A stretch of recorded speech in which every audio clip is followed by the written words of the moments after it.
एकेकाळी नागपुरातील सुप्रसिद्ध अशा अंबाझरी तलावाला जलपर्णीच्या विळख्यानं ग्रासलं होतं.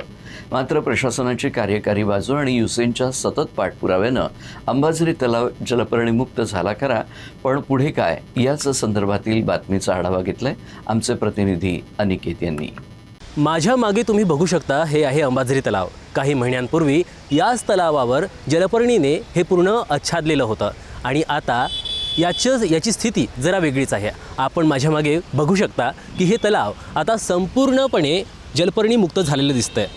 मोठ्या मोहिमेनंतर तलाव जलपर्णीमुक्त झाला आहे, मात्र प्रशासनानं आणि नागपूरकरांकडूनही यावर समाधान व्यक्त केलं जातं आहे. प्रश्न नेमका एकच उरतो. आता युसीएनने देखील याचा सतत पाठपुरावा केला असला, पण जलपर्णी निघाली म्हणजे तलाव पूर्णपणे स्वच्छ झालं का?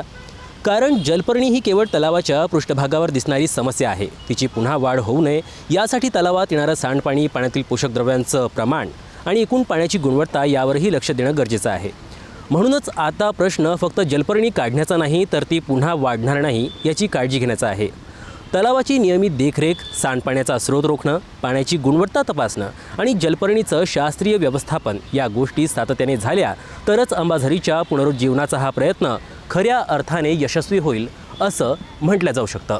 आणि हा प्रयत्न नक्कीच युसेन सतत याचा पाठपुरावा करत राहणार, यात काही दुमत नाही. प्रशासनातर्फे देखील याची उत्तमरित्या देखरेख केली जात आहे. आता भविष्यात काय होतं हे पाहण्यासारखं असेल. कॅमेरामॅन व्यंकटेश नायडूजींसह मी अनिकेत, युसीएन न्यूज, नागपूर.